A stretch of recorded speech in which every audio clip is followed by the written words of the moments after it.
This is 5:30 Nigerian time. Good evening, everyone. Thanks for joining me this evening. Today is 23 December 2024. This afternoon, I want us to look into something that is very, very important. Okay. I want us to consider something that is very important. So I encourage you to watch to the end of this broadcast so that you will get the concept of this video because it's very important. Before today, a lot of us has believed that Nigeria, anybody that enters president will just point at the person that this person is the problem.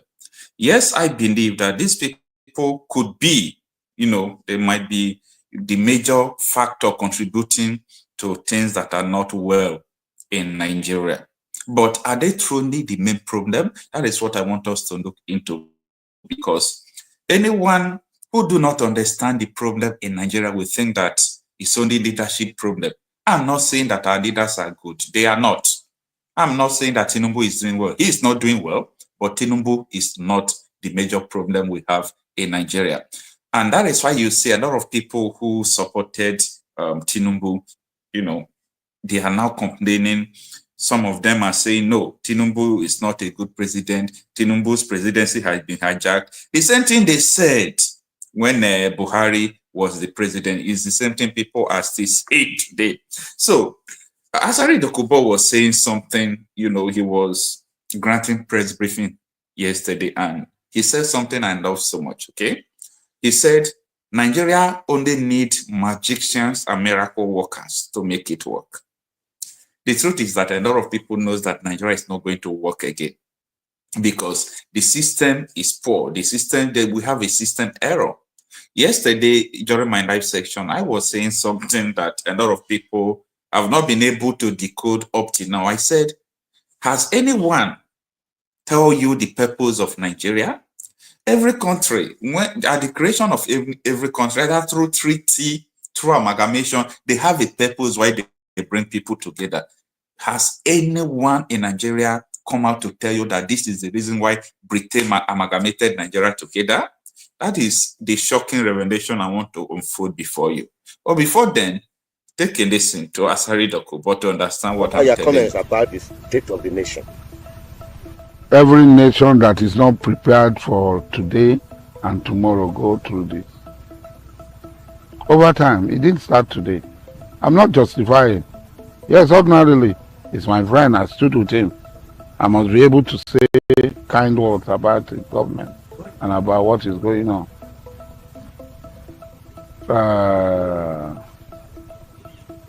But I think that it started a long while. But are we helping situation? A government that have characters like Wike in it, how will the government find its way? How will it find its way out of this confusion? What we need in this government are thinkers, are magicians, are miracle workers. This is not time to have politicians in this government, because politicians are there to play politics. The government that I supported, I wanted, was a government of thinkers, magicians, and miracle workers. People who can bring change, effect change, and change the narrative for the people. And it is possible. It has happened in other countries, and it can happen here. That's why every time I tell people that should be a proper need assessment.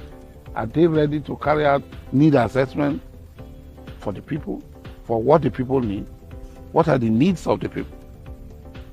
They're not ready. So when you want to go forward, when you want to look at why will we allow the Naira to go for a free fall? Why on earth? What is the realistic exchange rate of the Naira? Why will this government be an appendage of the United States? A stooge, a puppet government that allow our currency to fluctuate. It's very easy. In other countries, when I was in Libya, as you enter any port of entry in Libya, you declare all your foreign currency and you deposit them at the airport or the port of entry, and they give you the currency of Libya.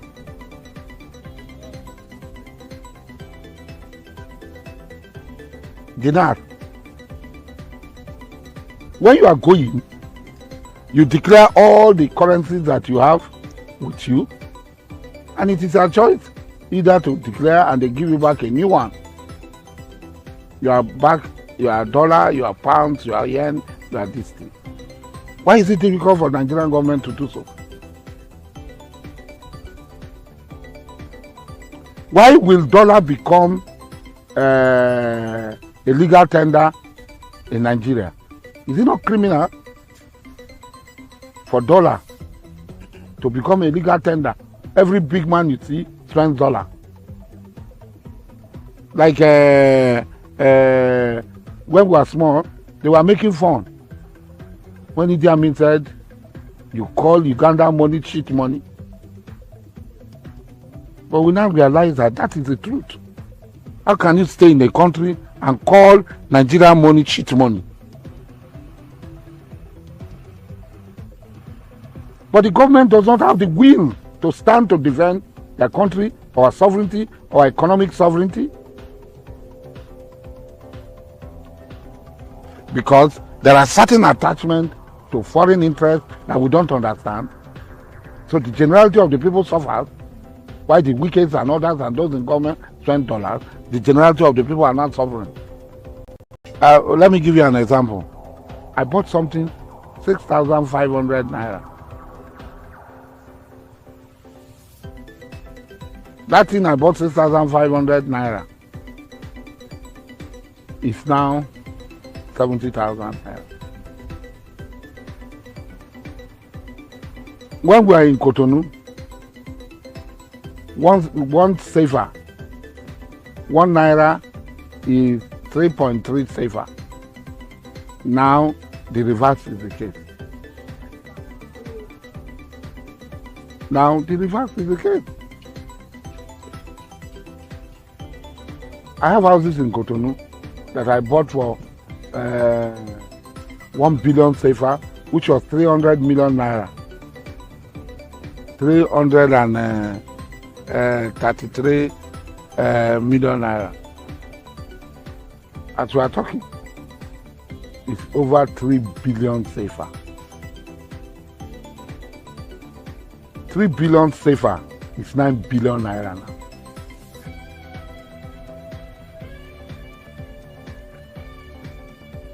Can I sell that house 9 billion? I cannot. Can I sell it 3 billion naira? 3.3 billion naira? I cannot.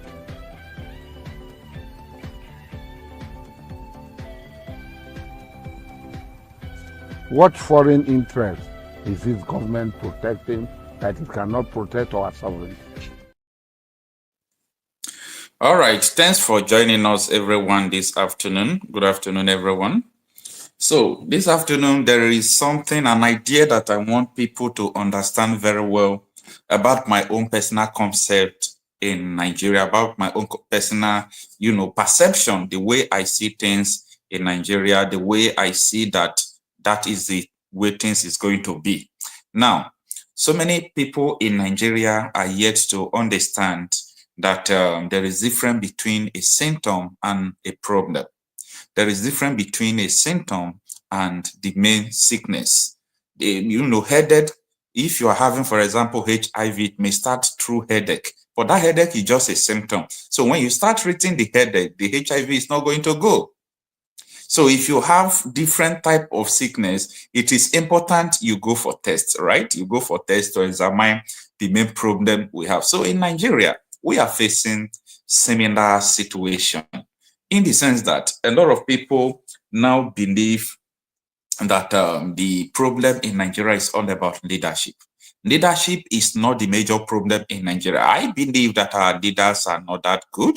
I believe that they are just like a manager to person who owns Nigeria. They are just like a manager to the people who owns Nigeria, who have converted Nigeria to a business center.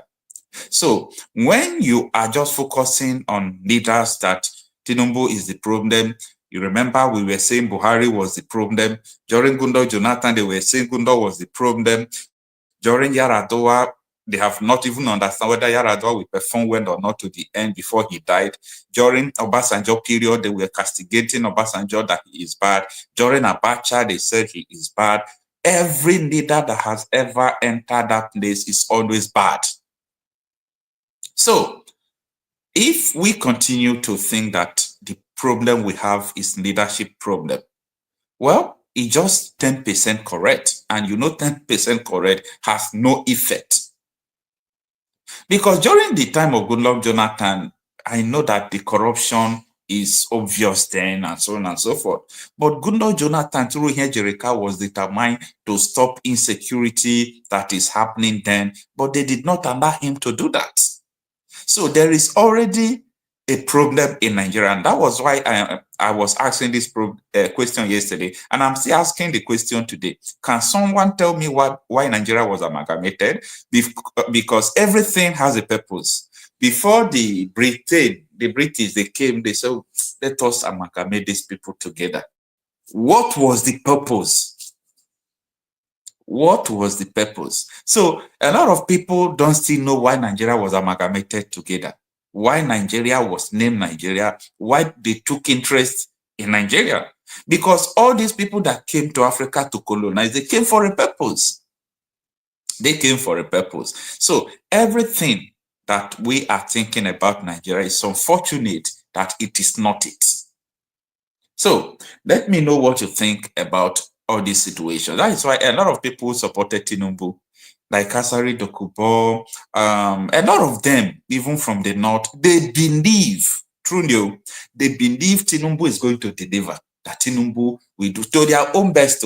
But for me, I knew that Tinubu is going to fail because he is not that too good enough, number one. Number two, the system, he can't survive in the current system. Now, everyone is now complaining. After we must have complained about Tinubu, 2027, maybe another person will still come there and enter the position. The same thing will continue to happen. So it is time for us to reflect. It is time for us to think. Is leadership truly the problem or the structure? We have a structural problem. Nigeria cannot go on. So that is the major issue. So if you have a contrary opinion, and just feel free to call me and let me know what you think about that. We have our brother in the house, Mr. Christian. Good afternoon, sir, or good evening. Thanks for joining us.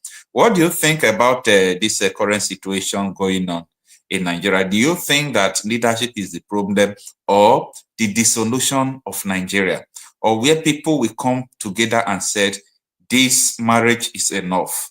Let us reason together. Let everybody go and solve their own problem, because almost the whole tribe, the whole region in Nigeria, we have our own personal problem. Both the people they call South, Southeast, Southwest, the North, everybody have their own problem. But if they divide this nation, it will be easier for you to solve your own problem. Because now the problem is voluminous, because the problem of this side will become your problem. The problem of this side will become your problem. So you can't solve a problem. People from the South can't solve the problem in the North, because the law that guides the North is different. The ideology is different. The religion is different. Everything, the belief is totally different. People from the North won't understand the problem of the South, because everything the South thinks is totally different from the North. So there is a big problem. And if someone just thinks it's because of leadership, that if an angel enters a rock, that the angel will just make everything to be good overnight, I think the person don't know what he or she is, thinking about, or the concept. Maybe he's just reasoning that Nigeria is like other normal country like Ghana, Cameroon, where they can remove a leader and put a leader, things will start going well. But Nigeria, I have a contrary opinion. Mr. Christian, you have the floor. What is your opinion about this? Yes, Mr. Kocha, good evening or good afternoon. Yeah, so obviously the thing is that truth they say is bitter, you know. So Nigeria, I've always said that Nigeria, the creation of Nigeria is singularly aside, aside the slavery and the colonization and the subsequent neo-colonization that followed, the creation of Nigeria was the greatest evil done to the black race. And if I have all the time in the world, and I will explain in full details why I use the word black race. Because all right, go on. yeah, because the British, they know us more than we even know ourselves, you know.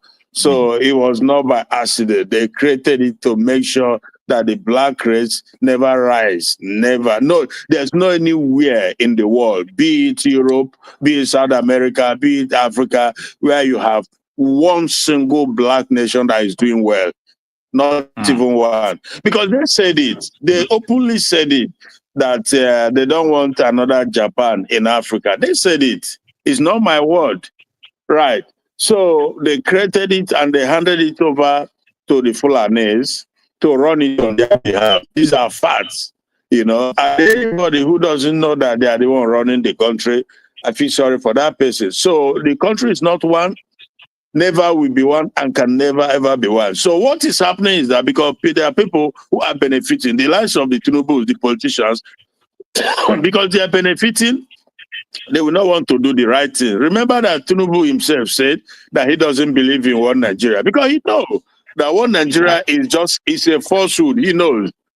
Tinubu knows that one Nigeria is a falsehood. But for him, it's all about making money. So that is why he's pretending now, commanding the military to crush any agitator, to do this, to do that. But you see, sometimes I can never stop wondering, how did God create black people? I will keep wondering, you know, because these are very disingenuous people.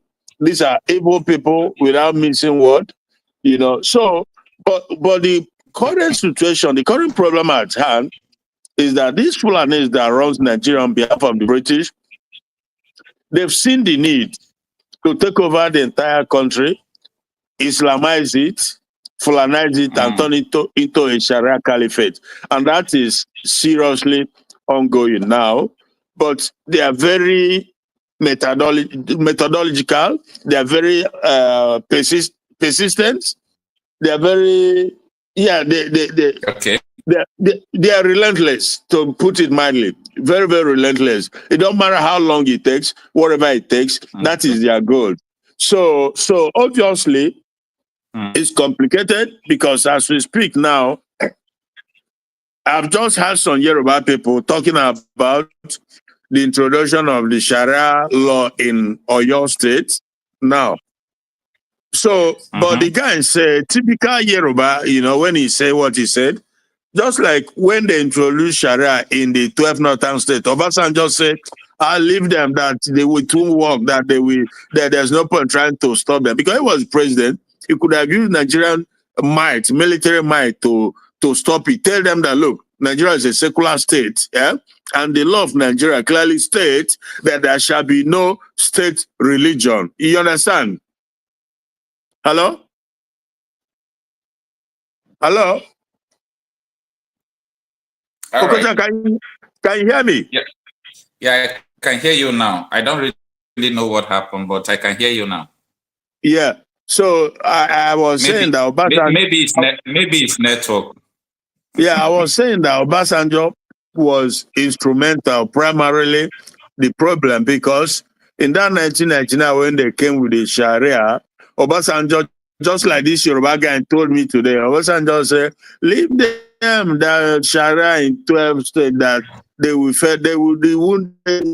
won't be able to blah blah blah. But fast forward today, look at the destruction that has brought Nigeria, you know. So the same guy I was talking to today, he told me that that if they bring Sharia law in Oyo State, that he doesn't care, that he's a Christian, he's not a Muslim, that those who are Muslim can go and participate in Sharia court, that him as a Christian will not participate. He forgot to know that these things are are very methodical. They are very, it's a slow process. They chip in.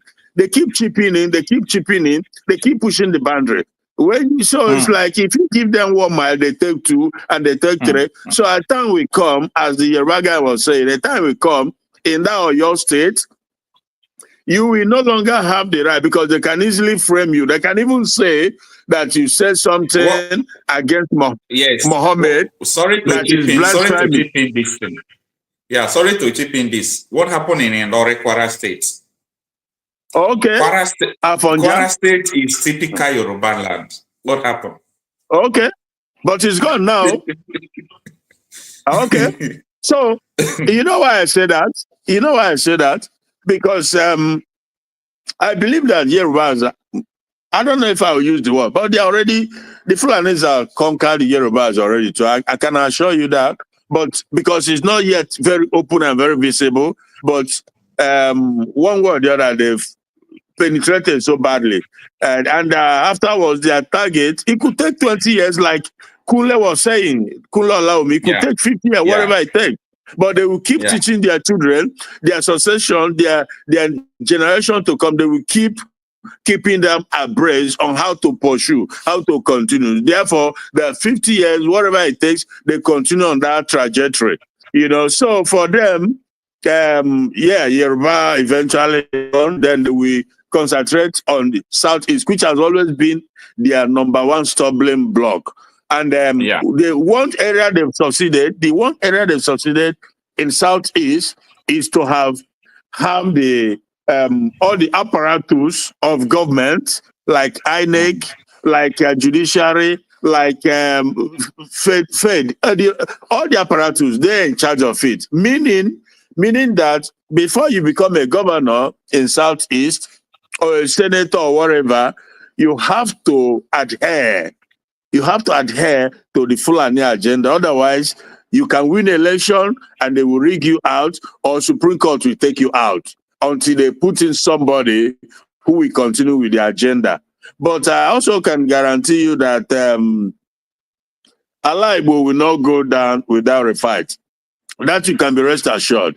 But not that they will give up, not that the Fulanis will give in or give out. They will keep pushing, because this is whom they are. That is how they've succeeded in the areas they've succeeded.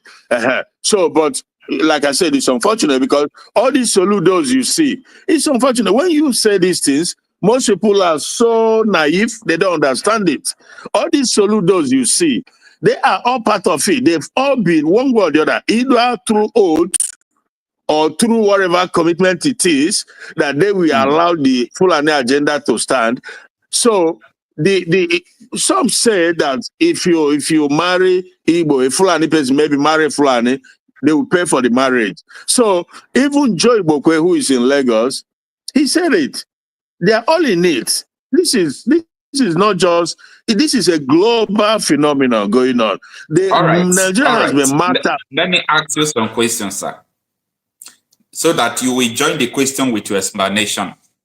Now, I know that you are not a constitutional lawyer, but the Sharia,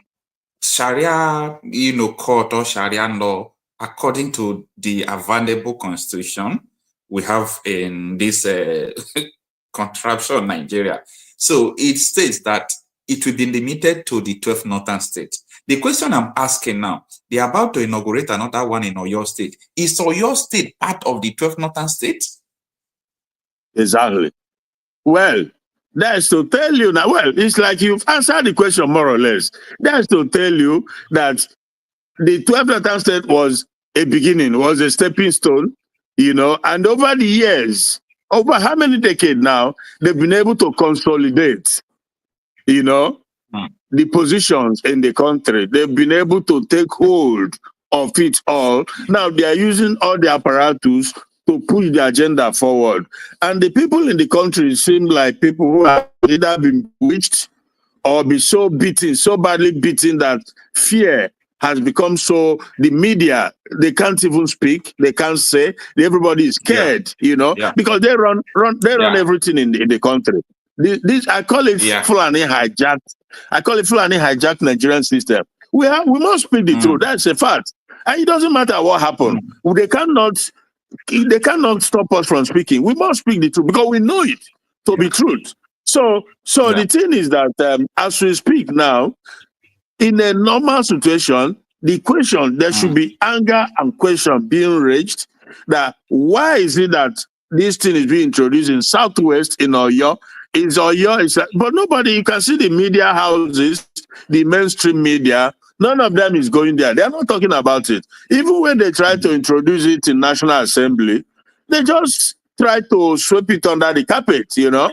And so if you listen to the video of Kunle, you know, like I always say, there will always be people from time to time that God will position and give wisdom to speak the truth. So the thing is, sometimes I have to say this, that you see the Igbos, there's this general hatred against the Igbo by some late regional, maybe some smaller groups in the country. Why? Because they feel like the Igbos are pushing so hard to leave them out of this mess, out of this entanglement, this shackle, this evil entity that is not going anywhere but only heading towards one direction, that is Islamization. There's no two ways about it. And they've been on it for decade and decade and decade. They've applied poverty. You see, the level of poverty in Nigeria is like never seen before, and it's not by accident. It was deliberately orchestrated. Because when a man is hungry, you can manipulate him. You give him 10,000 naira, he gets your vote. You know, so these things were well planned, well orchestrated. They are using the hunger, the starvation, the poverty, and then they are using terrorism too, which they are the ones sponsoring and protecting them. And you look at Nigeria, you begin to wonder. Kemi, the young lady in London, she said what she said, but people tried to downplay, they tried to call her names, but for some reason she spoke the truth, that Shetima, heaven and earth knows that he is one of the founders of Boko Haram. But Nigerians are pretending as if they don't know, but it's truth. And he is now running the show as the vice president, meaning that he is giving protection to the terrorists. One time when they were sworn in, they asked him, a journalist asked Shetima about these terrorists. Shetima said that it doesn't require the force of arm to deal with them, that they have to dialogue with them. Can you imagine that? That kinetic action. He was talking about kinetic. That's Shetima. So he's protecting them. He tried to deny something, but we have various videos of Shetima, you know, dining and meeting with all these terrorist groups in the north. There are lots of video of it. He tried to deny. But so my brother, I feel sorry.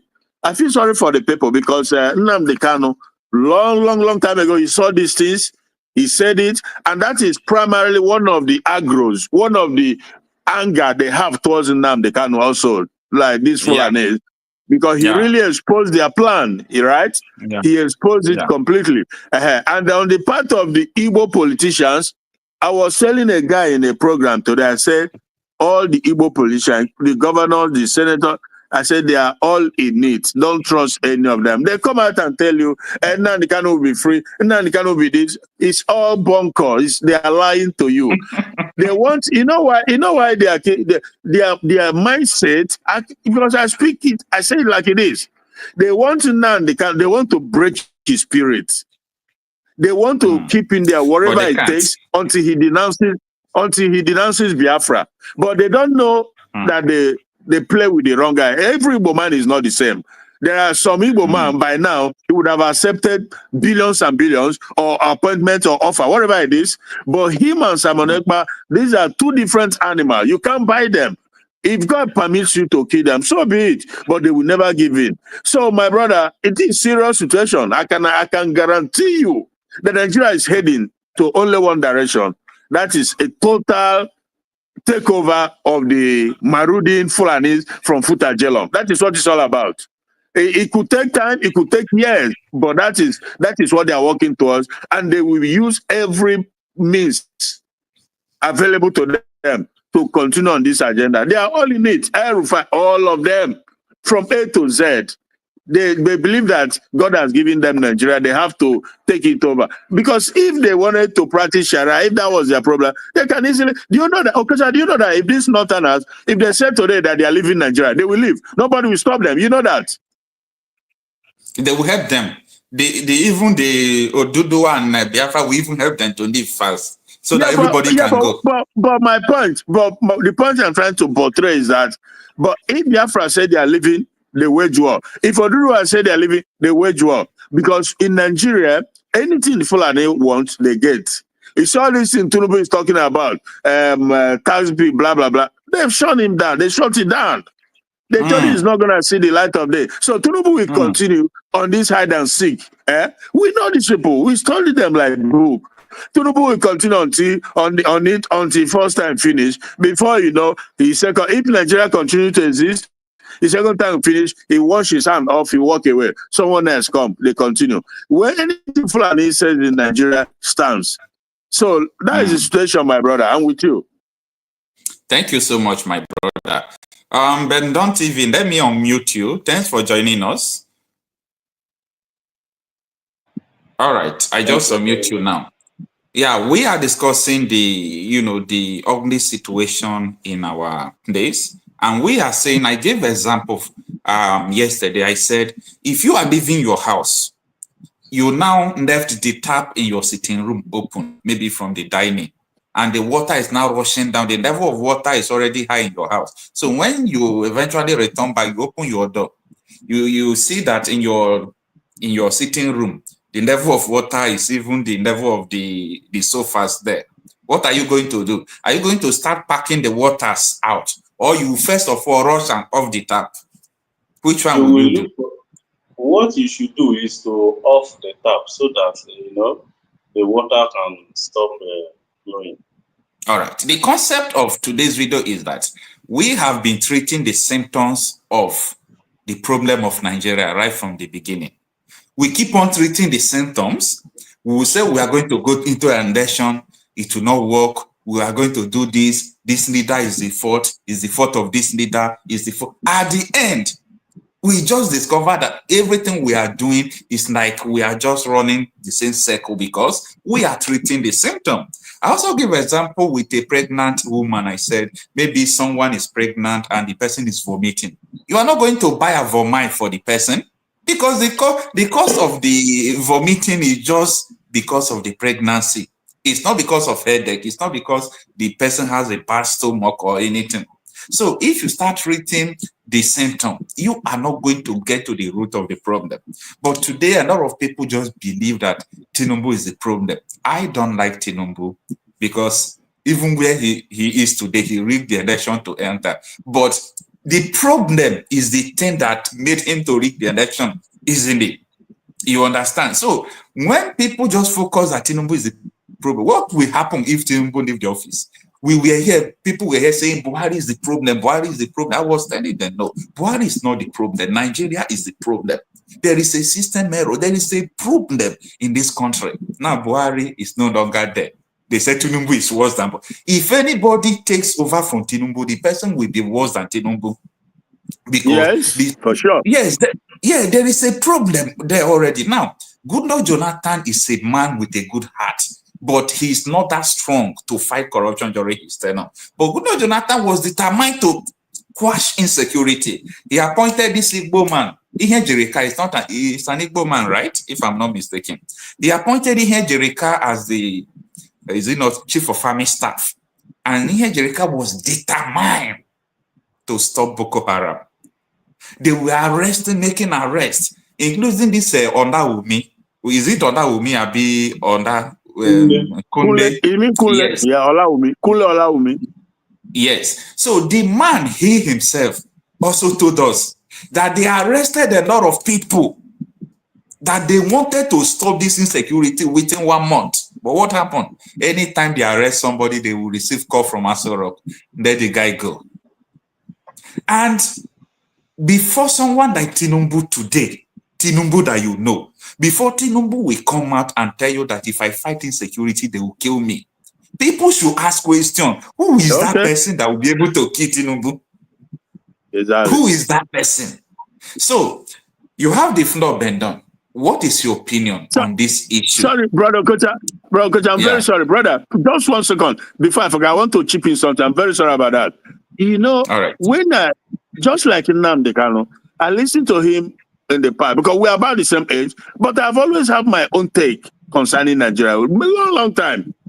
There's a question fundamentally about the black man that I will keep asking, I'll keep wondering. You see, Dele Faro to me, right? yeah. He said, way before Obi, he said that Nigeria is such that even if you bring God to come and rule Nigeria, that Nigeria will never get better. He said that even if you bring Obama, I think he probably Obama, he said it will never get better. Now you ask yourself, so what happened that he suddenly now endorsed Peter Obi? Is Peter Obi better than Obama then, or what? Why then does he believe that? You know, so that tells you there's something wrong. Yeah. Like in 2023, before the election, I think I can categorically quote Dele Farotimi. He said he knows that Nigeria will not get better, but his conscience will not allow him to support the worst and leave the best. That is why he supported P2B, because he believed if P2B win the election, maybe things could have changed a little bit, not because he can solve the problem of Nigeria. So this question is just as they ask him this question, this was his own idea. And not only that, you know, a lot of people just believe that let us have another person. Let us have another leader. Let us have another leader. But I have come to a conclusion. It's not as it was in the beginning, since I'm still very young. I'm just in my 30s. But from my 7 years, 8 years, 9 years, 10 years, I've started understanding how the country is. Right from that time till now, I've never seen a year where Nigeria gets better. Every year, things keep getting worse. Things keep getting worse. So what gives you the mind that things will get better tomorrow? Okay. Then, okay, sorry to, let me chip in this one. George Bush came to Nigeria. When he was going, he predicted that Nigeria would not exceed 2015. 2014. Huh? When 2014, okay. Now, a lot of countries, I don't know why. I thought it was only the US Department of State that have that article that predicts that Nigeria is going to cease to exist in 2030. But now I have seen that the research by political students, when they do research in their various universities, anybody that uses Nigeria as a case study always predicts Nigeria will end before 2030. Why? So these are the issues. Bendon, you have the floor, sir. Thank you very much, my brother Kocha Happy myself, and thanks to everyone who is watching and to my brother Christian. The issue is like Christian have said, you know, he said part of the thing I wanted to say, because the issue of Nigeria, I personally, if I'm telling you that I'm not tired of Nigeria issue, I'll be lying. The truth is that in Nigeria, nothing can make Nigeria good. You see, Nigeria is like a dog. You understand? The nose of a dog, no matter how you try to wash it, you can never wash it for it to be, for the color to change from black to white. You understand? So Nigeria, the foundation of Nigeria is fraudulent, is corrupt. You know, Nigeria was made in sin. So nothing good can actually come out of it. And this is why nobody can come out as a leader, you know, and say, I'm going to make this country work. It can never work. No electoral system that will be conducted in this country that can make the country work, because the foundation is fraudulent. Conducting an election in this country to bring a better person to eradicate all this problem is like reshuffling, you know, more crime artists to be the leaders. Crime artists. Yes. So crime artists. You are reshuffling them. You understand me? Because it's a matter of like, as I am now, the governor, I have a child or people who are following me. If I want to leave, you know, anybody who I want to be my successor, to succeed me, must be the most loyalist. You understand?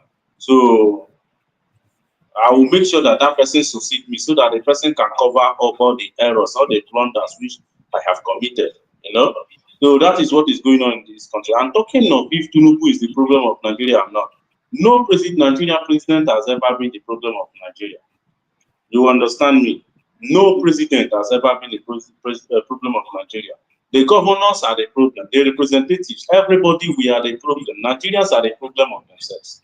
You understand me? The people will say that if an Igbo man should become the president of Nigeria today, Nigeria will work. But I can beat my chest to say that even if an Igbo man rule Nigeria for 30 years, nothing will work. Yeah. Nothing will work, because in Anambra State, for example, who is the governor there? Is it an Hausa man? A Yoruba man? In Abia State, who is the governor there? Is it an Hausa man or Yoruba man? So if these people cannot make their own people live right, you understand? Is it when they become president, they will make people to live right?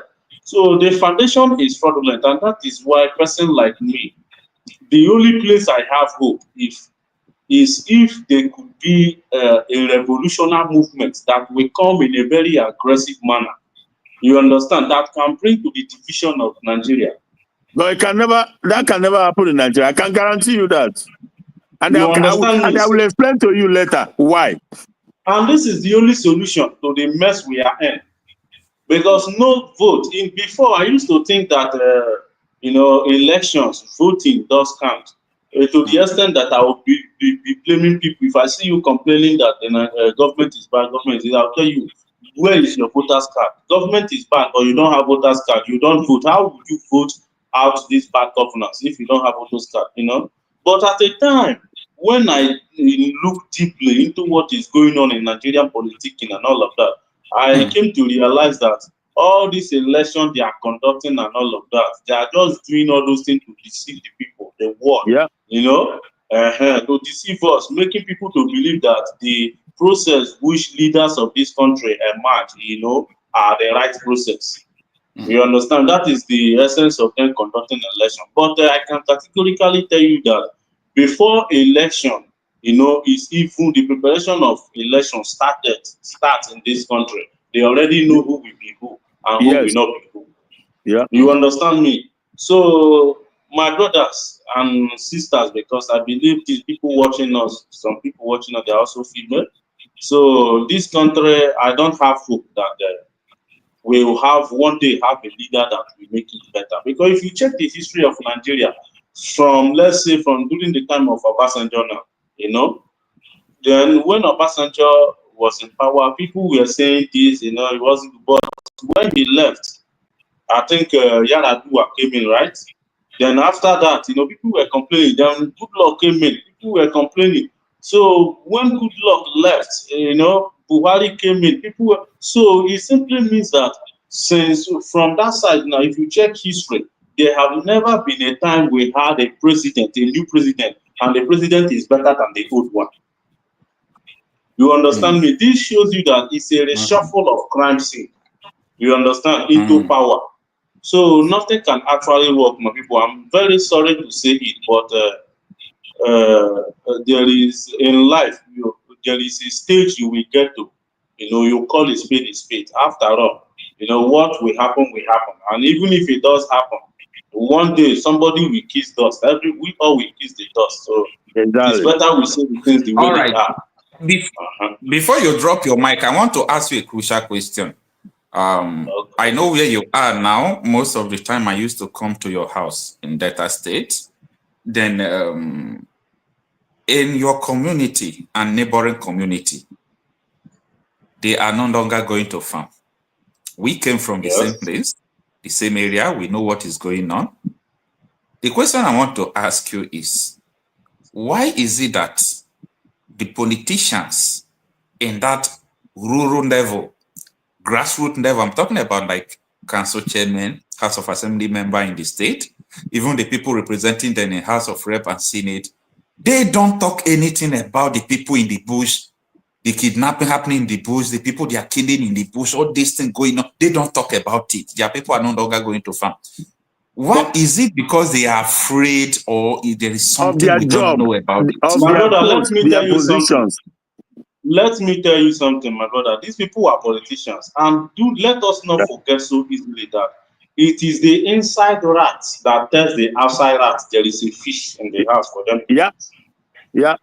You understand me? So all these things going on, you can't tell me they are not aware. They are aware.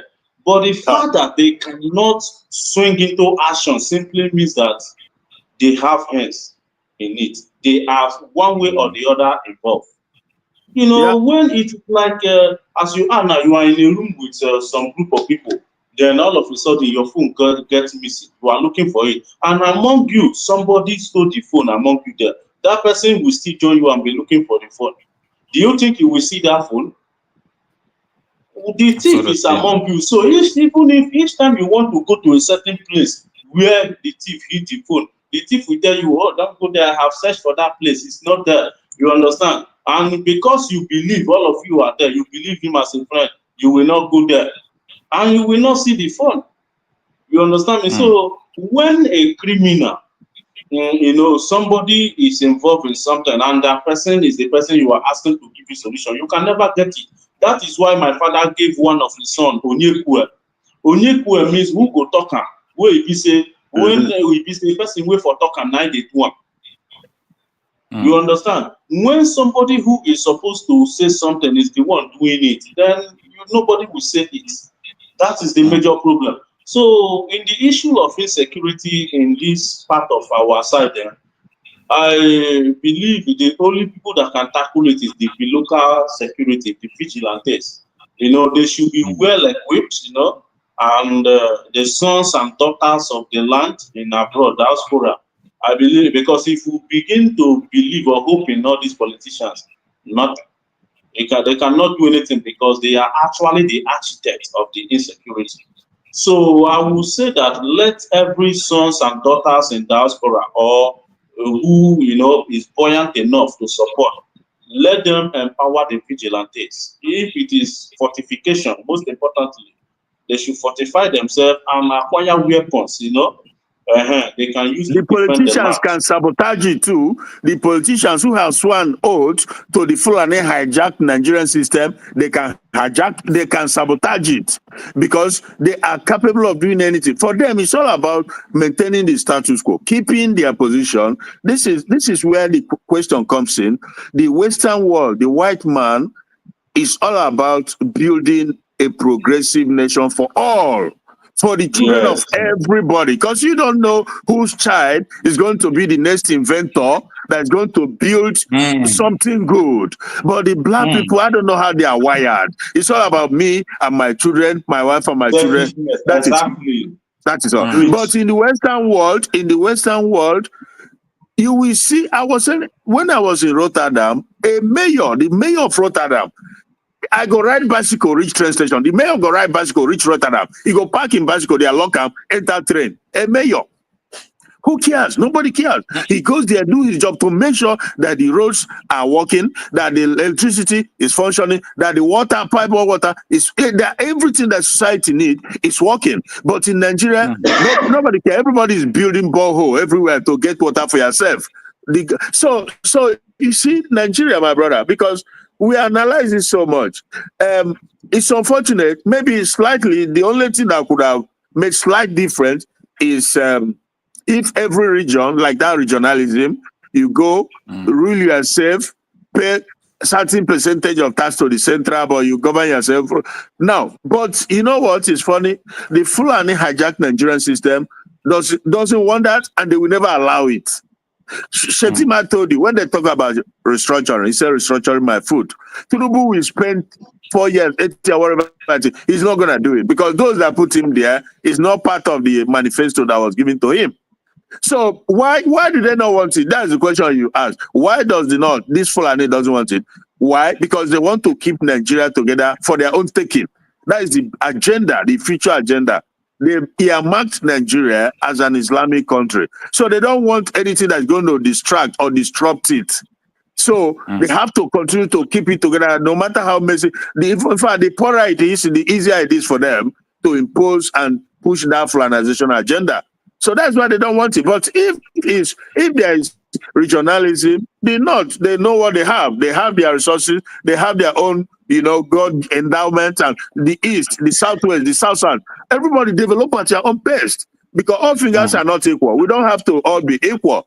But govern yourself the way you deem fit, so that if you want Sharia, you can do your Sharia there. And if you see me in your place, then you can do whatever you want with me. Because I won't go there, because I don't believe in Sharia. But why they will never support it? Because they want to take over Nigeria. Maybe they're taking more than half of it already. So this is the problem. But why people don't understand it is beyond me. So sometimes I begin to wonder, swear for them, or what it is, I don't know. The Sowore and the rest of them, David Nyonde, I try to, these guys, they are living a deluded. So black people, they don't deal with reality. This is the problem. They are just always lying to themselves. These people, sir, these people knows the reality. Like I was listening to, what's it called? Deji. Deji the other day. No, Deji in person. He said something that shook me, and I started pondering on what he said. And this is just his exact word. I know that Nigeria is finished. I know that Nigeria is gone, that it will not work. But I am just doing what I'm doing so that if my child asks me tomorrow that what did you do during your time, I will see evidence to show them what I did. But no, let's look at it like this. But if he comes out like Nnamdi Kanu and some of other ones and say, look, we have to get our Duduwa so that we can govern ourselves with unanimity, because we understand ourselves, same language, same culture, same religion, more or less, and small will be able to handle it. But they don't do that. They continue to tell you a new Nigeria, a new Nigeria. There's nothing like new Nigeria. So this is where I have aggro with these guys, because they know it's not possible. Sowore talk one day that for Igbo man to survive in Nigeria, Nigeria has to break. You remember he said that, yeah?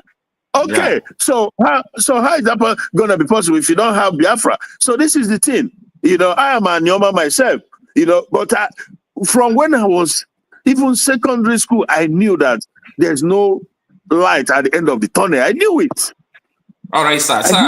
Sorry to ask you this question. Where are you from in Anyoma? Where are you from, Patekondani? On the Cholona.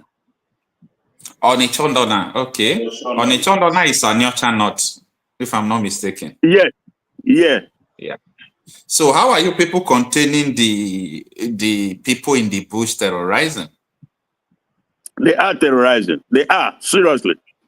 They are. So and we try the best we can. We try the best we can, but the government has hand in it, because if you catch any of them and bring them to the police station, in the next minute they are set free, and you could become the culprit. So you see, and this is why I said the only people that can handle this are the local vigilantes. I have my reason for that. Before this is, in every communities, they have kings, local kings, you understand me, traditional kings. And there are customs, that guides every community. You understand me? Let the custom have them, undergo, take an oath, a customary oath that anybody who, deviates from the plan of this security outfit, so thing will happen to that person. Even those politicians, no matter what will happen if the vigilante arrest those people and they take them to police and police free them? No, the vigilante should not arrest anybody and take them to police. What are they going to do? If you see anybody as a corporate, kill on site. You understand me? This is the only way. Yeah, if you arrest people and take them to police, forget it. They will come out. If they start doing that, this was exactly what Nnamdi Kanu did. The whole governor, they came against him. They conspire against him. Okay. You see the thing? That is the problem. That is because when they were doing it, they were doing it and they were opening it, letting them know that it is them that are doing it. You understand me? If this security outfits as organized by the local communities, by the local king and all of that, they come in agreed terms that when you see these people, kill, finish them, you understand, end them there, it will not smell out. Dig a ground, bury it. In fact, anything you can do it to them, it will not smell out. Nobody will come out and know what is going on. It is only them that know that, my brother, we were 20 that came to terrorize here. Now 15 is gone, remaining only 5. It is only those 5 that will go. And if they go and tell their story, who will believe them? Because you understand me, 2 years ago when I came, 2 years ago I came to Nigeria, and the things that I saw right from Benin down to our down to our everywhere, I couldn't believe it. Dangote's trailers were being used to, that is these marauders from the Sahel region, they will smuggle them. And so when I came back, I began to ask questions. So I came to the realization that the agenda to make Nigeria a Fulani enclave is way beyond what you can even imagine. There are people who have all the money in the world who are sponsoring it, and there are those who are very committed. And surprisingly, Kule said the same thing the other day. The Dangotes of this world, their hand is in this Fulanization and Islamization agenda. They are all in it. And they have been able to buy off most of the politicians. That is why they will go and slaughter people, maybe in Imo or in Abia State or in Anambra. The governor will not speak. He will not talk. People will be lamenting. He will not talk. Because the Nigerian system that put him there as governor, they've already given him the instruction he has to follow. So it's a serious situation we are facing. Serious. Okay. All right. I want to ask a very important question. I'm not going to ask why Nnamdi Kanu has not been released, the leader of the indigenous people of Biafra, but I'm going to ask, what do you people think that the Igbos should do, or we should do, to make sure that he will be released? Because the politicians have played politics with Nnamdi Kanu. Today, the governors will go and tell you that they are going to meet president. Tomorrow, they said the whole senators have signed a memorandum, or they have signed memo to president to release him. We have been seeing drama upon drama, but up to today, nothing works. So what do people think that we are going to do to make sure that he will be free? Now, okay, if you look, when it comes to Nnamdi, you can see that sometimes it's like,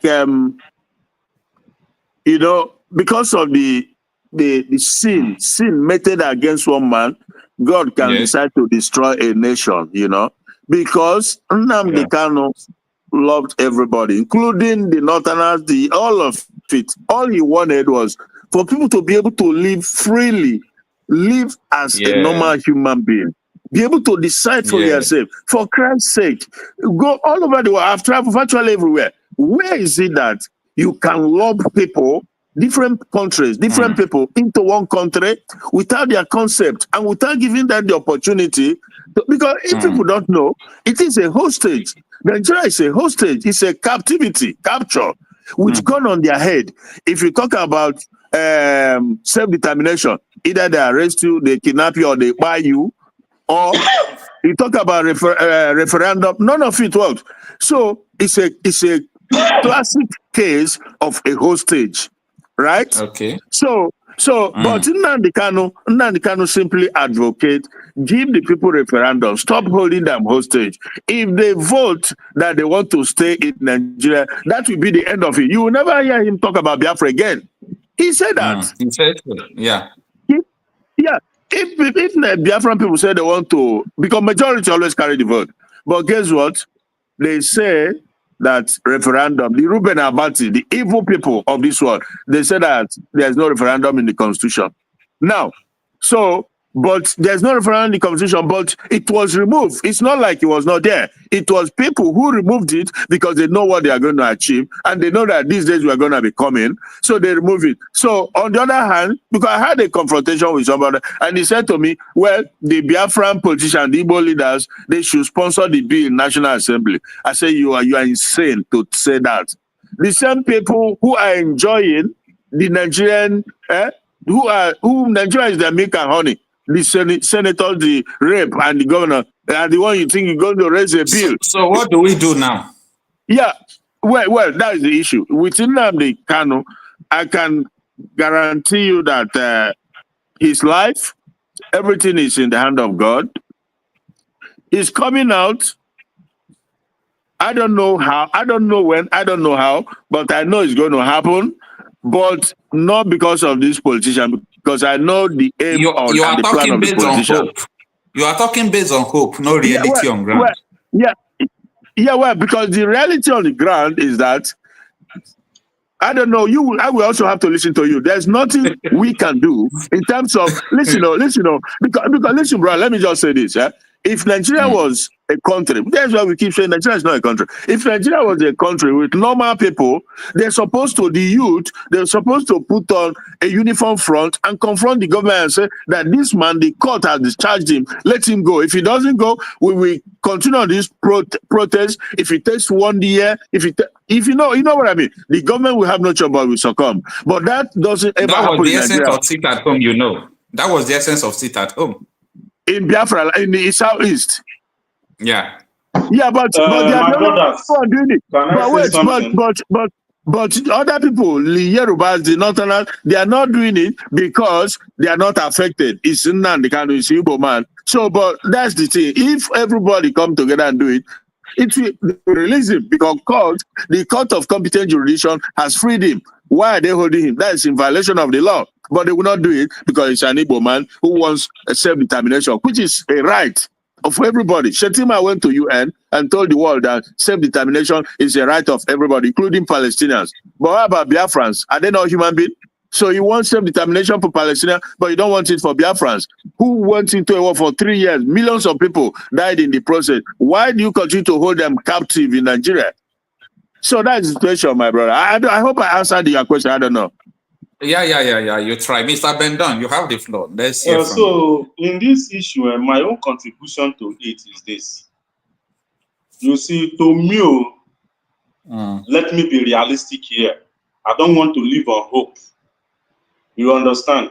Let me be realistic. If it will be possible.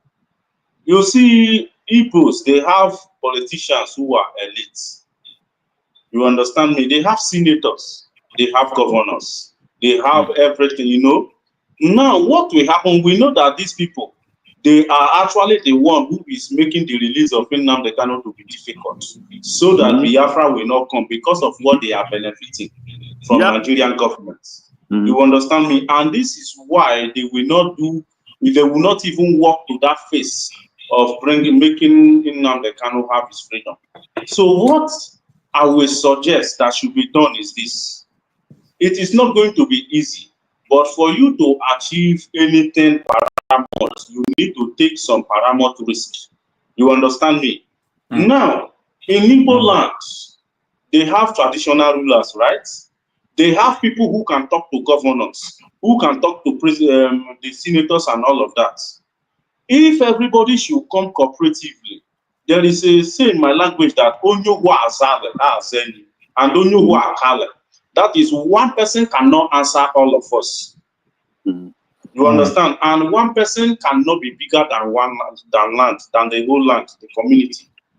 Which means that even if you are a governor, does not mean you own everybody or you are superior to everybody. This is where cooperation and unity come in. If the whole Igbos can be cooperative to team together, all those who are not politicians, and put this politician in something I call tight corner, you understand? You can make a stampede if, in fact, they can stampede every area of their functioning and give the release of Nnamdi Kanu as a condition. Let them sponsor the bill, like that man said. They should sponsor the bill, in the Senate House or House of Assembly, National Assembly. But the majority are not in the Senate House, so don't forget that. No, it does no. You see, there is a kind of situation.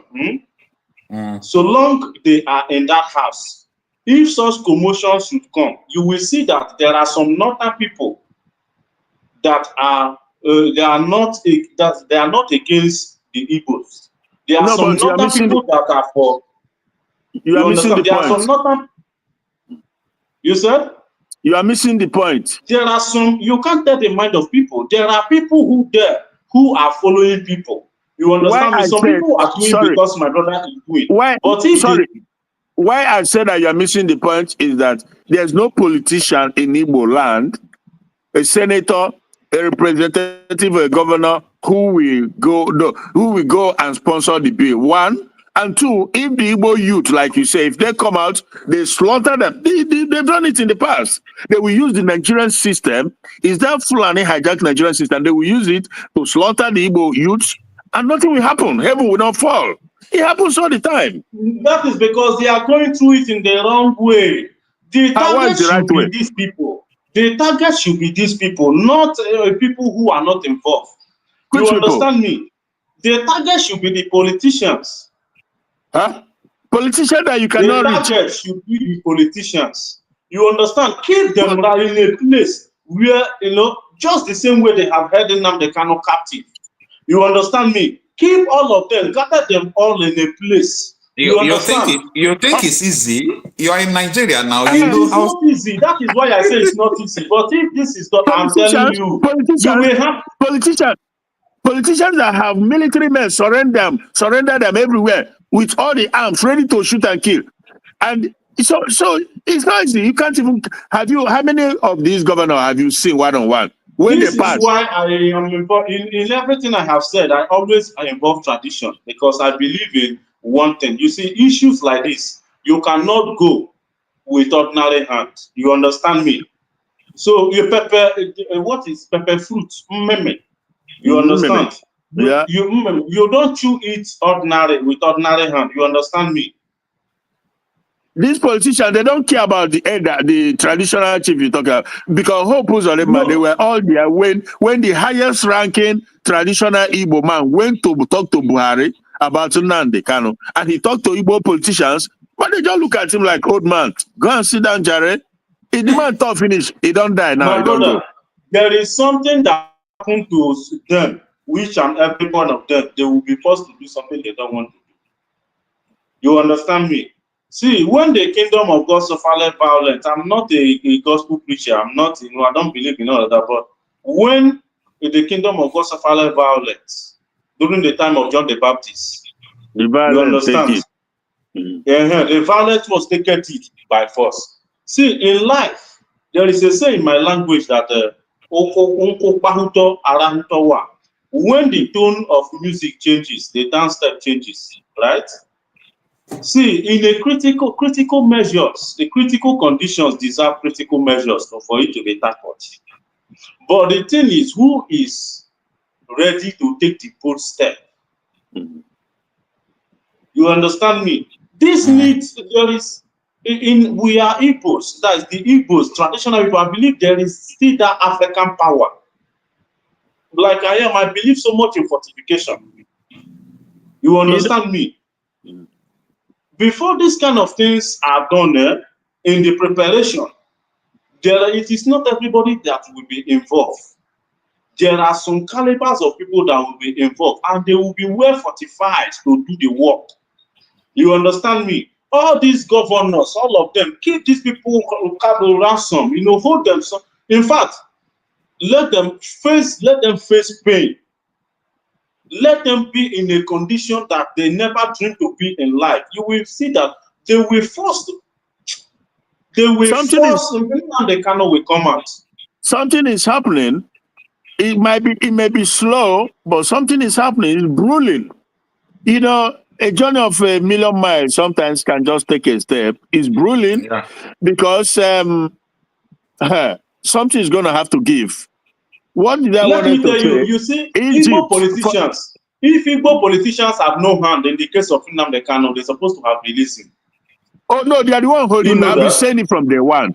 I've been saying it Yes. that it's So Igbo. this is It's the not same Tinubu. reason why It's not. those Igbo politicians, they need to Yeah. mount pressure on them. A It's pressure not. that they cannot even withstand. Yeah. Of course, the Fulanis, they don't want him out, but they are not the primary problem. No, it's the Igbo politicians. They don't want him out because they don't want Biafra. They don't want to live in a sane society. The problem with politicians in Nigeria is that because they of don't what want to they are live. benefiting. Yeah, it's just so simple. They don't want to live in a normal society where everybody, every child, whether you be poor picking, whether you be widow, whether you be orphanage, will have the opportunity to go to university and the government will take care of it. That's how it is in Western world. But they don't want to live in that reality. They don't want it because they enjoy the disparity between you and them. They enjoy it. It makes them feel like they are God. They go with convoy. Their children in all the best schools all over the world, and you come and serve them, wash their car. You know, it's just black man. It's pathetic. It is pathetic. So, but like I was gonna say, you see, Egypt. What changed Egypt? The revolution that happened in Egypt. I was going to go to Cairo when this thing happened. A friend told me, "Don't go there. That you may be trapped there." So there's a graduate who that was Tunisia. Sorry, I'm sorry about that. That was Tunisia. Yeah. That was a graduate. Yeah, the Arab Spring. That was the Arab Spring. That's where it started. A graduate from school, finished, no job, no money, no nothing, hunger. The shoe is worn out, everything. He just wrote a piece of paper, wrote like a memo, and he came out to Times Square, pumped petrol on himself, set fire, and burned himself to death. And people picked it up, and they read why he committed that act. That is what triggered it. You cannot believe everybody came on board. Oh, the young women, everybody came. That is what changed it. That is when you know a country that has one voice. If you go and do it in Nigeria, you die for nothing. Because who cares? Nobody cares. How many times Sowore has come for? How many people will come? If they come safe, maybe they kill one or two. They will charge them treason. Exactly. And the judiciary, right, because they are. My brother, okay. No problem. Let us go to WhatsApp because a lot of people have been calling on WhatsApp. Let us go and respond to some calls there. Hello. All right. Hello. Hello, Mr. Kocha. How are you? Yeah. Good afternoon, ma. Thanks. It's interesting. Thank you so much. Today's discussion. Thanks for joining us. What is your opinion about our discussion so far? Well, the one I am particularly going to, you asked the question, what was the question that got me to pick up the phone to call? Is it when I said that what are we going to do about Nnamdi Kanu issue or yes about okay? Say it again. Say your special. Read all your questions. I want to see which one. All right. We talked about the issue of Nigeria when I told them that it is not only the leadership problem, that nobody has been able to answer me. Why was Nigeria amalgamated? What is the purpose? Because everything on earth has to do with the purpose. There is time and season and purpose for everything. So before these people came to amalgamate Nigeria, what was the purpose? The purpose is the reason why Nigeria is seen like this and the country cannot work. So I am saying that if we continue, even though we put an angel in Aso Rock, the person might try, but they will still frustrating and the system will not allow the person to work. That is the first question. You're absolutely correct on that. Absolutely correct. Yeah, that is the first question I'm putting on people. Bring assistant angel, it will not work. Exactly. Because of the system, yes. Then the second one is, I was asking, like, what should people do about insecurity, how they can tackle insecurity, how they can, make sure they empower the vigilante physically and spiritually. And the third one we are discussing right now is about the release of Nnamdi Kanu. I said they have played enough politics with his name. The politicians have gone to Aso Rock pretending to be doing something. Everybody have released statements, but the issue remains the same. So I am saying, what are we going to do in this manner? Oh, Yes. I think that's the one that caught my attention. What we should do. Yeah. You see, like I told you, I stumbled. I believe there is a kind of divine hand in my starting paying attention to what is going on, because a lot of people, including a lot of well-meaning Nigerians and Igbos, I think a lot of people resign themselves to the fate of what is going on, but it is too scary to, at least, since this divine hand touched me, I tell you how many hours of sleep because I don't say things I don't know. I don't talk. I don't have to talk. I don't have to say anything. But if I have to say something, I must have to have my, make a good research and say it. So to answer that question, one of the major, thing that these people have used against the indigenous people, I keep stressing on the indigenous people of that live in that contraption called Nigeria, because it doesn't exist, is that they found a loophole. And that loophole is that they create this fear, this morbid fear that is, have grasped everybody. And number two is that they have found the way to pitch in people against themselves, where they keep fighting themselves and leave the crux of the matter. And number three is that they vilify the righteous. Let me use that word. What I mean by the righteous is some people that want to do the right thing, devoted to doing the right thing, and are like they can't do anything except doing the right thing. They have found a way to vilify them. And whenever these people come up, it is even the people, it is even Nigerians that smoke these people out and make sure they are punished and they are destroyed. So that being said, that is what made me start paying attention to, because to be honest, until like a year or two ago, I wasn't listening to Nnamdi, because that guy was screaming. I'm like, why is he screaming? I don't like cursing, but now I hold myself to curse. But I know that anybody that has, allowed themselves, because a lot of people know the truth, they just allow themselves to let things pass through them, and they know that thing is evil. Any of them that does that, allow it to pass through them, they have already brought curse upon themselves. So I don't need to curse them. Now, the issue of Nnamdi Kanu and all he said, now everybody is screaming, oh my God, he's like a prophet. Everything he said has come to pass. And when the people they planted, I believe, the major problem is the people that are planted, that have been eating. I tell everyone, it takes an incorruptible man, a man born incorruptible, that have refused to be corrupted, to be able to fight and save. This is about humanity.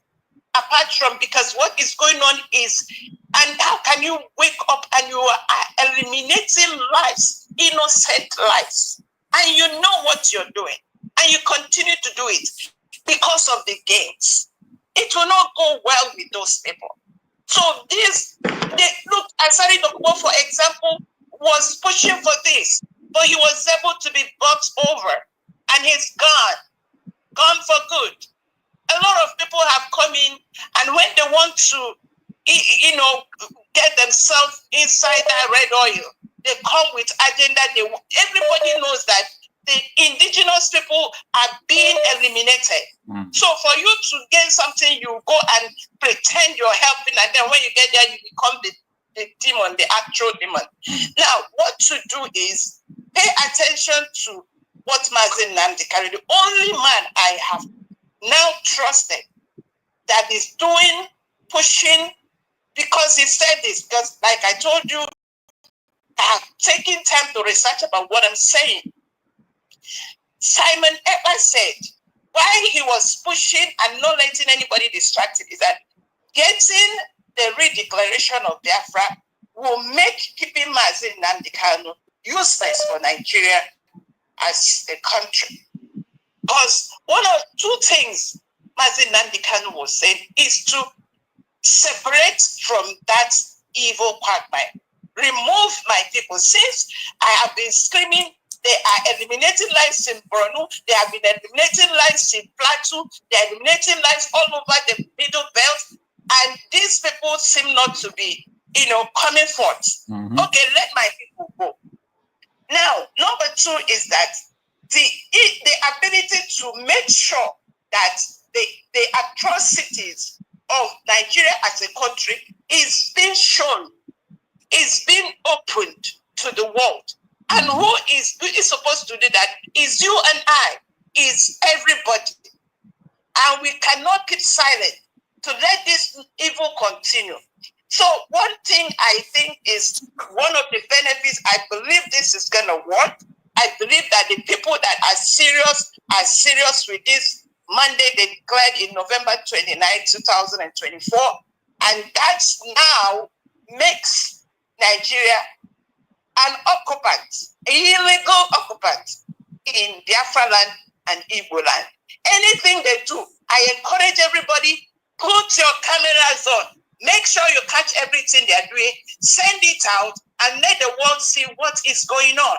Because what is going on is annihilation of people. They declared a people, human beings, innocent people living in villages. They declared them terrorists. How can you call a people, indigenous people in Igbo land, you call them terrorists? Because you want to eliminate them. Because they will say they don't want to be part of, they are tired of being killed.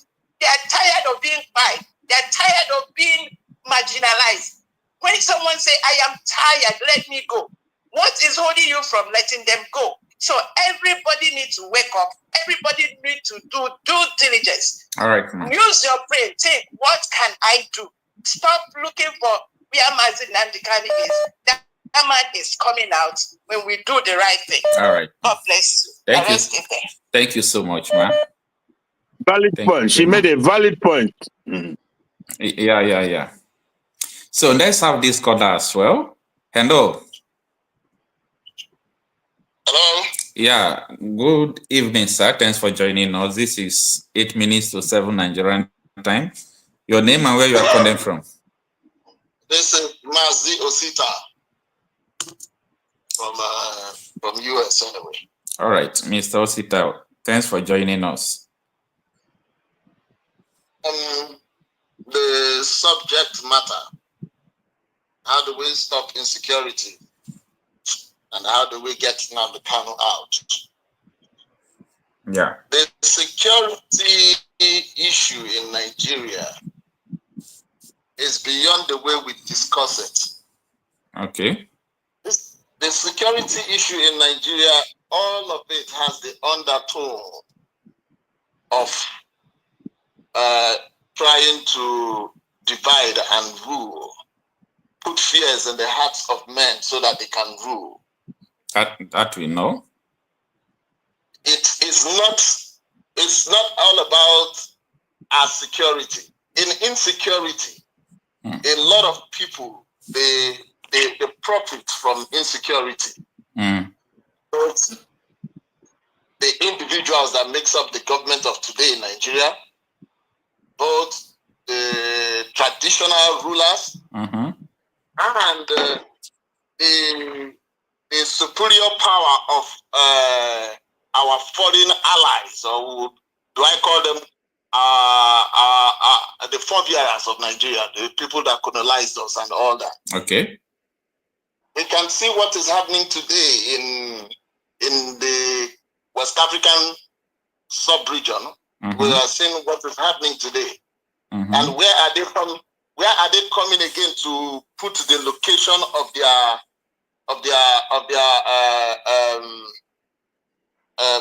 military bases? They are coming to Nigeria. And they are not going to come to Nigeria forcefully.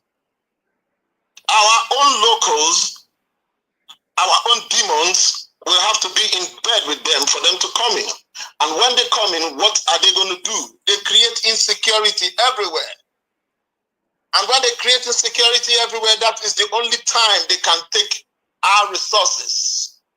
The resources in Nigeria is one of the problems that we are facing. And it boils down to the reason why we do not want that thing that is called resource control to work in Nigeria. If you make the states independent, they will easily, I tell you, my brother, they will easily, because within the states, they will break it into constituencies, local government, and councils. Then it is going to be easy to tackle that particular insecurity. But as it is now, because of the reason that you can't get a state security, or you cannot get resource control into the hands of the states, that is the reason you will continue to see this insecurity. So when you look at it, it is interwoven with international forces, external forces and the internal forces in Nigeria. Now, let me ask you a question. All right. You are talking about state police, right?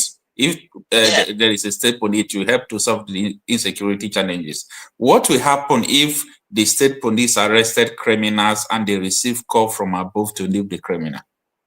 It is not about state police. Take my word again. Okay. I said, when you do resource control, that means the region, or the states are independent. Okay. They run all their affairs into security and otherwise. The moment that is done, you weaken the center.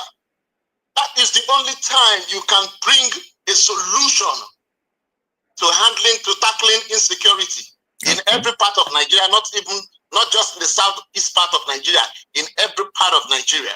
Okay.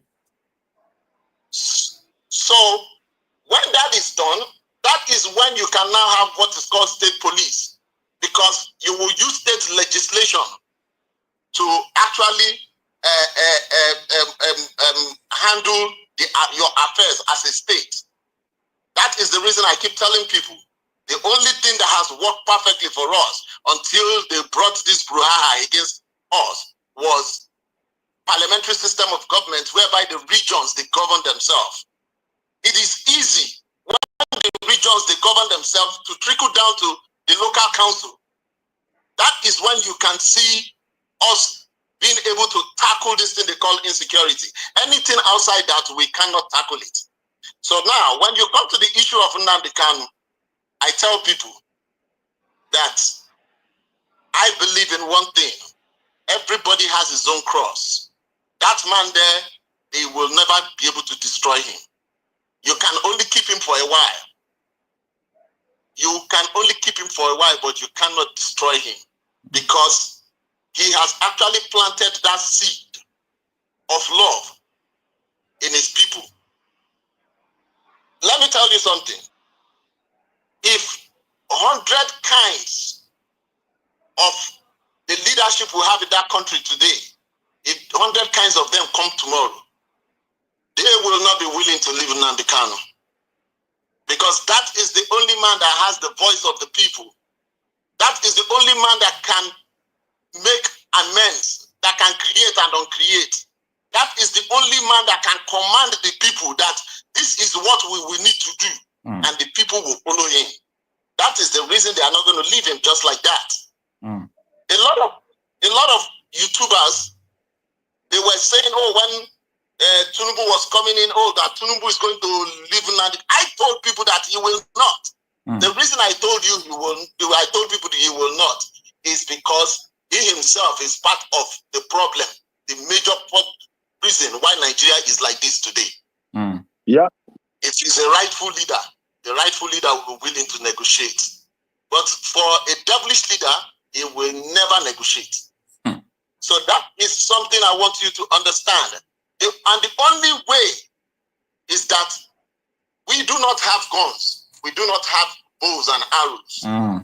But the moment we keep talking and keep talking, at a particular point, today, France has been asked to leave several countries. Yeah. Even America has been asked to leave Ghana just a few days ago. It is by talking and talking and talking. We will talk and talk and talk. We will get there. Because if anybody has a better solution of doing anything on his own, I still support that person. But the truth is that we will not keep talking. Because it's the only when we stop talking, that is when they will continue to prevail. Yeah. Right now, there is nothing, none of their agenda they put out today that we don't talk about, we don't hear and start talking about. Exactly. It still baffles them. It baffles them in their camp that we knew about it and we start talking about it. So that is the stand that we have taken, that we will have to talk and talk and talk until they destroy themselves. It's all right. Thank you so much. Okay, can I quickly say something? Just 1 minute. That's my submission. All right, yeah.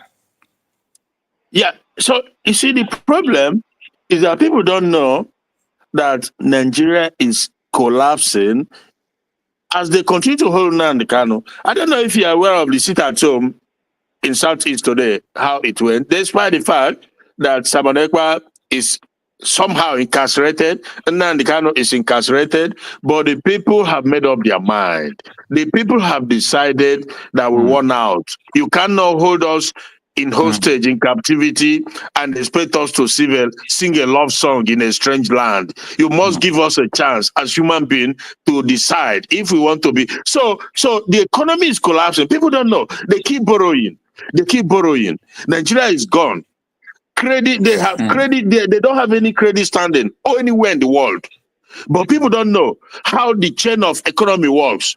In the Southeast, the movement of goods and services every Monday, they are feeling it. Forget the fact that they are pretending. The governors, the president, they are all feeling the impact of the sit at home. That's why they try everything possible to stop it, but they cannot. Because the people have decided that you did not open my business for me. It's up to me. If I want to open, if I don't want to open, and nobody's forcing them to sit at home. I was watching today sit at home, everywhere completely locked down. So they are feeling it. The country is collapsing, but let's watch and see what happens. Thank you, my brother. Thank you so much. So, Ben Dunn, what is your final statement to this action before we call it afternoon? My final statement is that, like I have said, I don't have hope in Nigeria anymore. You understand me? So what I pray for, is for the release of Nnamdi Kanu, which I know they will do. It's not going to be easy. And that is why when you ask a question, I set my own mind what I feel should be done. Because I believe in to tackle something that is hard, you need to follow a hard method to tackle it. So when you see a monkey, for you to catch the monkey, you must have to behave like a monkey. You have to show the monkey that you are his friend, you understand, before you can catch it. So that is in that regard, Nnamdi Kanu will be released. Even the whole world will know that Nnamdi Kanu has done nothing. He's been incarcerated, under Nigerian DSS detention, illegally, unjustly. They know that. And like my brother, the last speaker said, it is actually one of the reasons why Nigeria is suffering. When you are pointing, accusing finger of somebody, the rest finger is actually pointing at you. You understand me? So this long incarceration of Nnamdi Kanu is actually turning the whole country upside down. That is the truth. You understand me? It is the truth. But my own last standing of it is that I pray Nnamdi Kanu should be released. But after his release, it's not going to be easy for Biafrans or for Biafra to come. You know why? Because like we have said before, the people who are the elite of the Biafrans, the Indigbos, they are against Biafra movement. This is why you see that Biafra it's been difficult for it to come. You understand me? And for all these people not to be there anymore, for them not to act as stumbling block to the coming of Biafra, that is another, solution we need to look at how to tackle it. But before we do that, I am of the opinion that every Nigerian should be wising. That is, every Biafran should wisen up, and every Nigerian should wisen up, because this is beyond Biafra alone. Everybody is suffering in this country.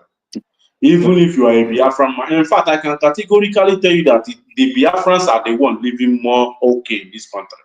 Okay. You understand me?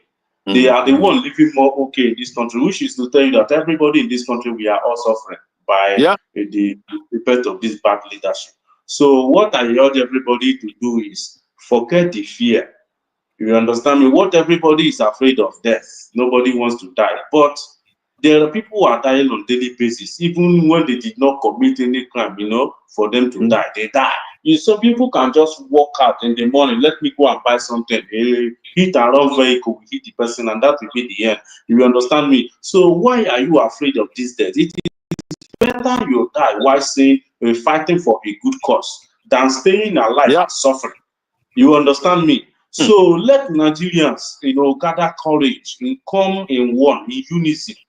You understand? And let something like a revolutionary, when I call a very aggressive revolutionary movement, you understand me? Aggressive one that will force this country to divide.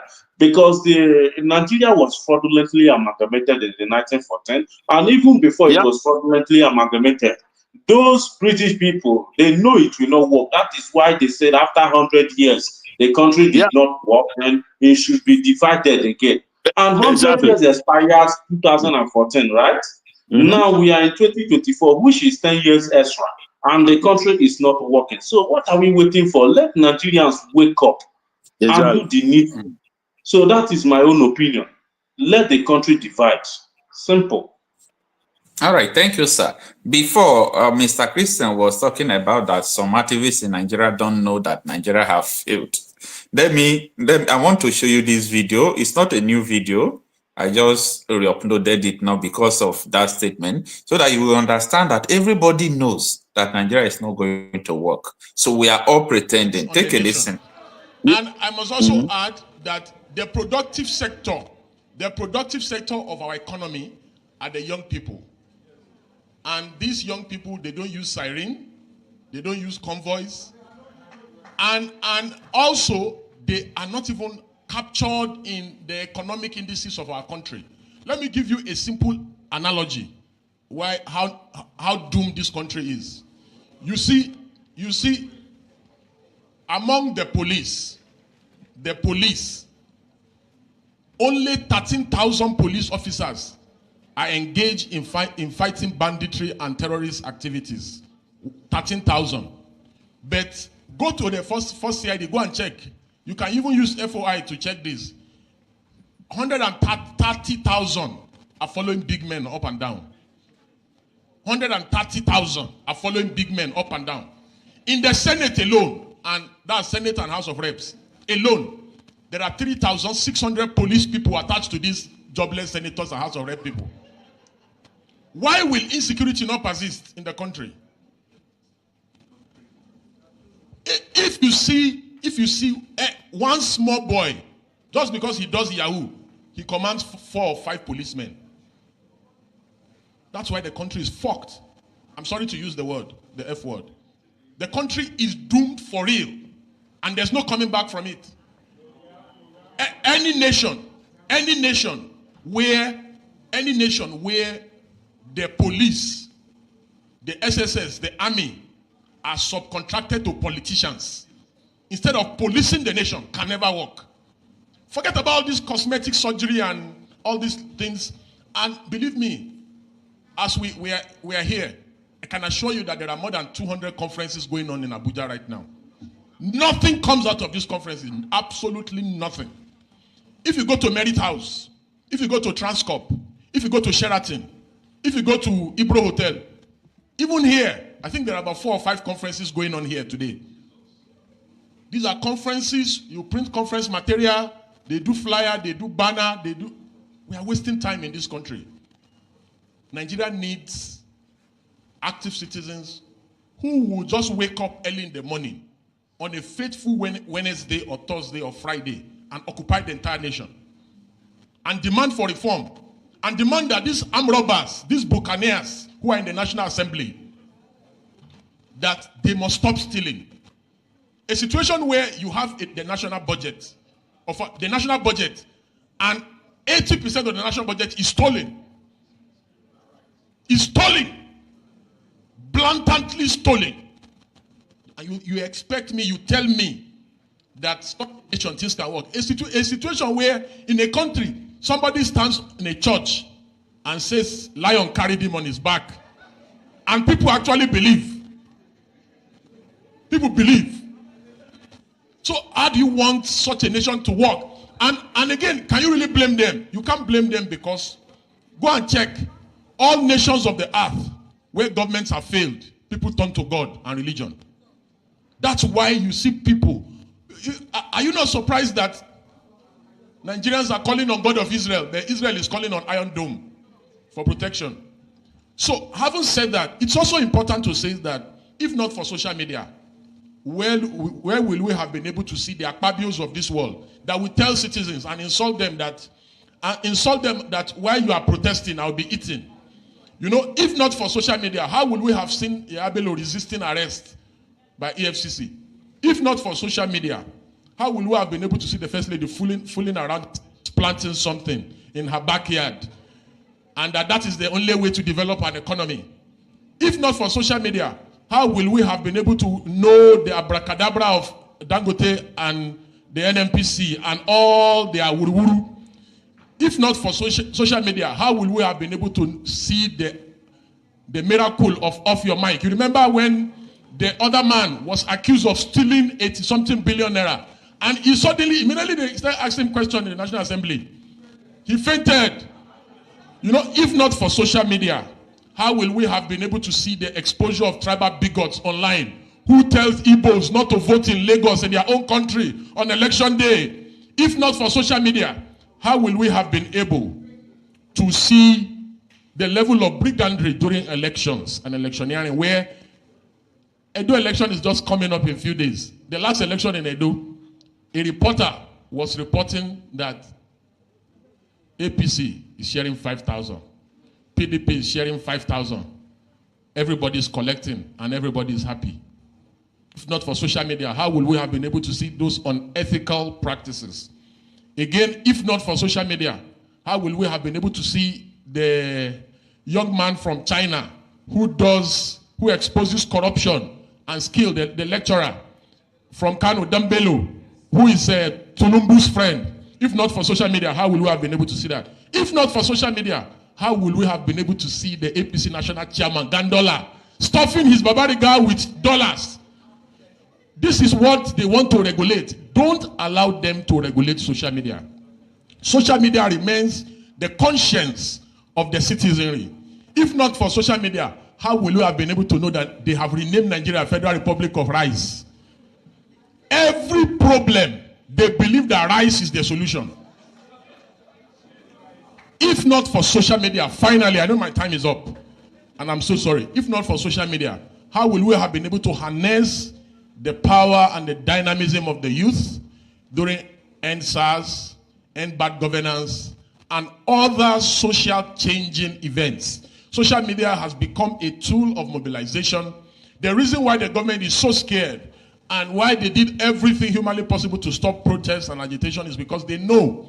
And the reason why they target social media is because they know the power that social media wields, and they intend to stop the power. All right, let me stop the video there. So why I am playing these videos is that nobody will come out in Nigeria to tell us that he or she don't know that this country is done. Everybody knows. So we are all just pretending, maybe because tomorrow someone will not come out to tell you what did you do to make it better. So I rest my case, sir. Thank you so much, Mr. Christian and Bendon. Thank you very much, my brother. Bendon TV is also a YouTuber. You people can also follow him on his YouTube. He also talks about the state of the nation. And this brother, who? Yeah, yes. Yes. What is this YouTube platform? What is this name of? Bendon TV. That is the name there. Bendon TV. Good. All right. Okay. I will write it down. Yeah. So in closing, obviously Deji said that the country is doomed, is gone and gone forever, So one would have expected, if not for that same black factor, the black man syndrome, one would have expected that he comes up with his intellectuality to support the Oduduwa nation, because that is one way this problem can be solved. Oduduwa can have their nation and manage their life. It's manageable when they have their own. It's manageable when Biafra have their own. Even in Biafra, if the other people want to divide, it doesn't matter. There are countries that are 2 million, 4 million, 5 million. You know what I mean? For peace and progress to reign. It's as simple as that. But that project, this demonic project that British put together, people are dying to protect it, and nobody is not benefiting anybody. Thank you, my brother. God bless. We'll see you again. Thank you very much, sir. Thank you so much. Thank you so much. Yeah. All right, Bendon TV, I really appreciate your time. It's all right, Prof. Thank you very much. Yeah.